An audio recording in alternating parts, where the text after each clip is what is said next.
मनुष्य जन्म की सार्थकता।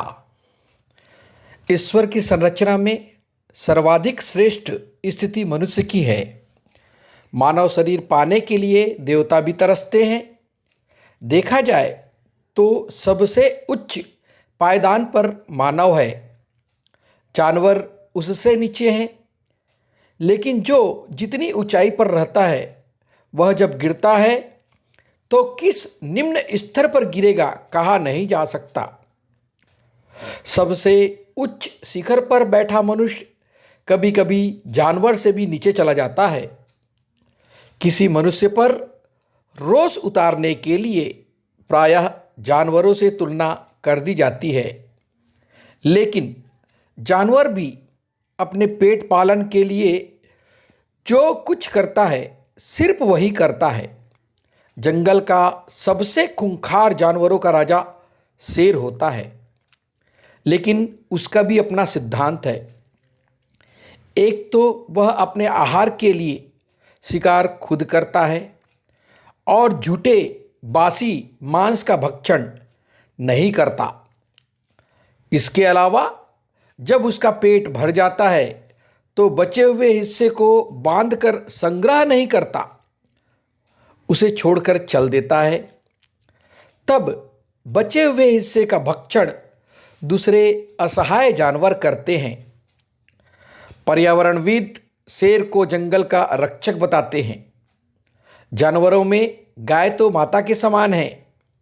कुत्ते तो इतने काम लायक हैं कि जब कहीं कोई गंभीर घटना हो जाती है तो प्रशिक्षित कुत्ते आगे आगे चलते हैं और पुलिस अधिकारी उनके पीछे पीछे चलता है।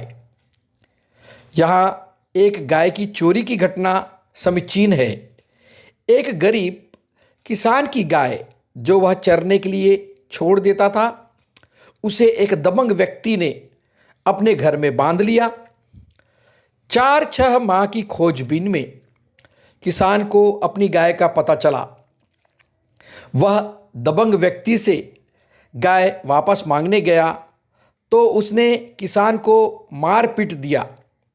मामला पुलिस तक पहुंचा। दोनों पक्ष अपनी गाय का दावा कर रहे थे। पुलिस अधिकारी ने विवेक का परिचय दिया।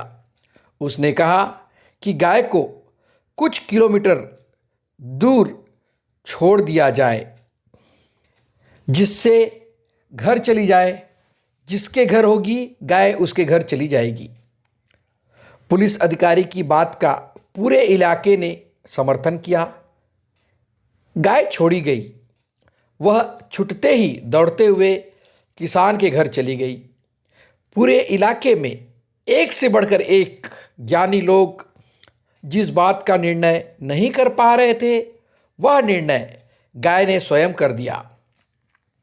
गांव से लेकर महानगरों तक धोखाधड़ी, तिकड़म, नारी अस्मिता का चीरहरण जिस घटिया स्तर तक हो रहा है, वह जानवरों से भी निचले स्तर का है।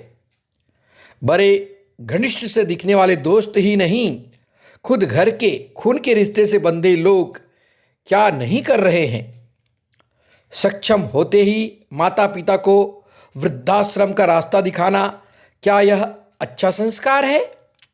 सामान्य व्यक्ति ही नहीं, बड़े बड़े पदों पर बैठे लोगों की करनी का खुलासा होता है तो लोग दांतों तले अंगुली दबा लेते हैं।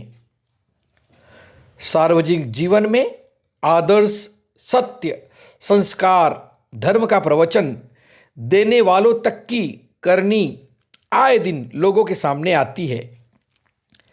ऐसी स्थिति में क्या यह कहना उचित है कि यह मानव शरीर श्रेष्ठ योनि है, जिसे पाने के लिए देवता तरसते हैं? यही सब कारण था कि राजकुमार सिद्धार्थ को मानव जीवन से वितृष्णा हो गई। गोस्वामी तुलसीदास जी बाबा कहते हैं, आत्मा ने उन्हें झकझोर दिया। वाल्मीकि भी पहले लूटपाट, छीना झपटी करने वाले डाकू थे। नफरत हुई तो वे संत हो गए। इन श्रेष्ठ जनों के जीवन से यह सीख मिलती है कि जब मनुष्य घटिया स्तर की सोच छोड़ देगा, उसी समय उसका मनुष्य के रूप में जन्म सार्थक होगा।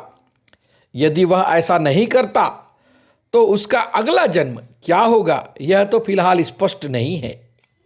लेकिन कुसंस्कार उसके परिवार में घुस गया तो उसकी अगली पीढ़ी गलत रास्ते पर प्रायः चली जाती है, क्योंकि घर के बच्चे बड़ों की नकल करते हैं। धन्यवाद, सादर नमस्कार।